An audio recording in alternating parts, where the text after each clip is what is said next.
दोस्तों, क्या महारथी कर्ण मायावी मेघनाद का सामना अपने कवच कुंडलों के साथ कर सकते थे?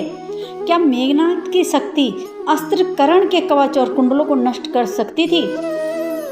क्या महारथी कर्ण मेघनाद के तामसी शक्तियों को सामना कर सकते थे? दोस्तों, आज की इस वीडियो में हम बात करेंगे कि महारथी कर्ण और तामसी विद्या में प्रवीण रावण पुत्र मेघनाद में कौन सबसे ज्यादा शक्तिशाली और शूरवीर योद्धा था, और अगर इन दोनों में युद्ध होता तो कौन किसको परास्त कर पाता।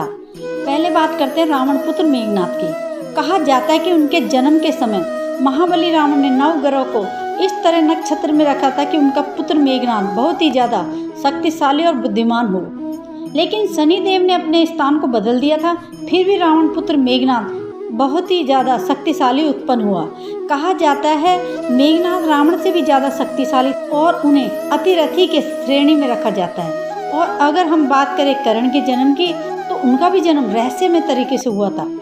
कर्ण के जन्म के समय भगवान सूर्यदेव ने अपने आप को 2 हिस्सों में विभाजित कर दिया था। एक हिस्से से दुनिया में रोशनी कर रहे थे, तो दूसरे हिस्से से अपने तेज और तप को माता कुंती के गर्भ में स्थापित किया था। उसी रोज से महारथी कर्ण का जन्म हुआ था। कर्ण के पास जन्म से प्राप्त दिव्य कवच कुंडल भी थे, जिसका निर्माण अमृत से किया गया था, जिसके कारण महारथी कर्ण को हरा पाना असंभव था। अगर जन्म की बात की जाए तो दोनों ही योद्धाओं का जन्म बहुत ही ज्यादा शक्तिशाली तरीके से हुआ था, किंतु अमृत से निर्मित कवच और कुंडल के कारण कर्ण मेघनाद से ज्यादा शक्तिशाली योद्धा लगता है। अब बात करते हैं इन दोनों के गुरुओं के बारे में। मेघनाद के गुरु शुक्राचार्य थे। वो मेघनाद के अलावा राक्षस कुल के गुरु थे और बहुत ही ज्यादा तेजस्वी और बुद्धिमान माने जाते थे। अगर कर्ण की बात की जाए तो कर्ण के गुरु थे भगवान विष्णु जी के छठे अवतार भगवान परशुराम जी। और देखा जाए तो गुरुओं के मामले में भी महारथी कर्ण मेघनाद से आगे दिखाई देते हैं। अब बात करते हैं मेघनाद और कर्ण के दिव्य अस्त्रों के बारे में। सबसे पहले बात करते हैं मेघनाद के अस्त्रों के बारे में। रामायण के अनुसार मेघनाद के पास त्रिदेवों के तीनों अस्त्र, ब्रह्मा अस्त्र, नारायण अस्त्र और पाशुपत अस्त्र तो थे ही, और साथ ही भगवान शंकर से प्राप्त दिव्य शक्ति अस्त्र भी थे, जिसे उन्होंने लक्ष्मण जी को मूर्छित कर दिया था। और एक भयानक नागपाश भी था, जिसे उन्होंने भगवान श्री राम और लक्ष्मण जी को पास में बांध दिया था।